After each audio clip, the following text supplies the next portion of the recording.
Ndine Walahiri KTV kuchimake kwa mapulogalamu osiyana-siyana pa channel chathu pano. Chomwe tingakupempheni tapangani like, share, komanso subscribe pano pa Lahiri KTV. Chonde osasira pa njira audio imvereni mpaka kumapeto. Mzara, you are behaving as if you are not a politician. You are behaving as if you ndiwe mulendo mu Malawi muno. There is no sane Malawian who has voted for APM. Because everybody knows that they are not voting for APM, they are voting for Chisale. They are voting for Jenny Ansah. They are voting for Gertrude Mutharika. MCP has won this election. Take it from me. What DBB did is what they did kwa Joyce Banda 2014. That's why DBB never campaigned. Now you can see one from Kukoleka, my presiding officers, Abakapoka Ndarama, Vanya, have come to commit suicide and Vakoleka every day. There is no way you can say to region not have voted APM. Nobody has voted for APM. Nobody. They added the figures. For your information, forget it. Panya waruwa mzara. Malai munozipani zomenya ndi ziwiri. DBB si menya anthu tiya. Zipani zima menya anthu malai muno ndi UDF ndi MCP. UDF ima menya. MCP ima menya. Ku DBB kuliba anthu omenya. Lachisala chisanga menya. Mistake apanga ku DBB ndi mistake anapanga Joyce Banda. Kuti as the PP was going for elections, Joyce Banda anadana ni magamba pandale. Anachosa china Kasambala, anachosa china Khumbo, ndi ena amene anakamthandiza nkhondoyi. Anthu amene aja, they came back and ganged and finished him. That's the mistake apanga DBB. A DBB anachosa ife magamba. Omenya anthu ose DBB anatichosa. Mzara uzisata ndale za muno Malawi. Mu DBB anthu omenya andi Nankumwa. Nankumwa anda Nyamata ake osati masewera amamenya.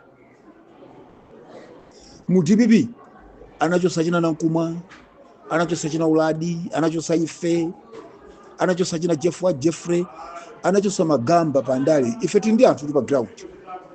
Ine I've got a lot of people on the ground. Secondly, kubwera kwa Vitumbiko Mumba kwa chita add strength ya Chinyamata a MCP. North yonse kumene mulino ku North yonse Anyamata onse omenya anthu amene anali ndi Chilima ali ndi Mumba. Maybe you don't know that. Amene amavuta mu Mzuzumo, amene amavuta ku Mpoto. Kuti Anyamatawa ndi ovuta anali ndi Chilima. Anyamata amene achapana ndi Mumba. Anyamata amene achapanopo ali mu MCP. That's why Mzuzu panopo DBB cannot touch anybody. Ine nali ku Mzuzu Sibweni for 1 month. Ndimata kuyenda ndikulowa musika mujandeka ndikusokoneza musika mujandeka. Chifukwa Anyamata ovuta ali ndi Mumba. And then you give up. You fight on at go. Game is 50+1 so I MCP ya wina. Chakwera wa wina. Vitumbiko wa wina. Abwenza zimene zina anambera Chakwera za kubaraka za kunchewu za kumachinga za kuzomba azibwezi nde adakali ndi makuswese 4 amphamvu amuno mu Central Region.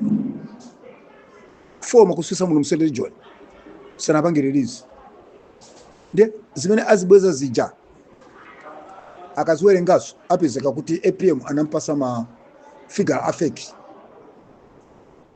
for physical counting ikwagwira anthu achi apezeka kuswese panali olempesa 100,000 amene avota 250 APM yekha kupasa 200 chakuti zimene amambira Joyce Banda atu. So zimene akazibweza mafiga aja achosa amene anampasa APM aja ndikuti mafiga APM atsika. Akabweresa za makosesi 4 amuno mu Central Region. Atsoko Central Region ndi Chakwera wamenya osati masewera. Zipanga ufusete zozija tikuwina tsoko 50+1 tidusa. Kuti mzota DBB ni makapesazo wakubera angabere Central Region. Inozona kukasiya pangapezeka polling center kuti azimpasa chakwera 1000 APM 6000 kokasiya zoona zimenezo mzara ndale ndiza anthu olimba mtima ndale ndiza anthu amene ali too courageous ndale ndiza anthu amene they don't give up so quickly ndikupaseni chisanzo china Machinga Mangochi imene jawina afune asafune ndi kuchimbundi kwa UDF Bakili anthu amene ajama mulemekezi fort anapangira zambiri Bakili kwa Kapoloma ndi kumuzi kwake kwa Bakili kwa Kapoloma kuli polling center ndipo anthu amene analembesa pa Kapoloma ndi 2100 and chakuti Kapoloma tu kumene kuja inu muganiza mzala kuti atupera angapeza 4 votes. Are you serious? Mene lili Kapoloma olembesa 1000 or 2100 chakuti ndangapeza atupere 4 votes. Are you serious? So zinazi ndale sizimafuna anthu amene muli amantha amene simazisata amene mumagiva nsanga muzapwetekesa anthu panopo I wish you were ku Central Region, I wish you were ku MCP headquarters pano kula Nyamata chigulu chokuti amene atatolwa mu street achina namalomba atakutawa atu achina gangata kuna atakutawa achisale atakutawa kuno kuli gulu atsogola Nyamata pano tuchita kwalisa kuti yayidikirani kwa sababu namba Blantyre kuti olo ku Blantyre MCP itati pange mobilize anthu ndi UDF atakutawa atu ku Blantyre kuti ku Blantyre kuli anthu atsoko ndikuzani mu DPP mulibe anthu omenya amene ana mu DPP andina nkumwa kungoti tikonze match ku Blantyre kuja ndi anthu alo mu street atsoko mazisata koma mazisata ndali zikapena mungoenda zapa social media mzala watani koti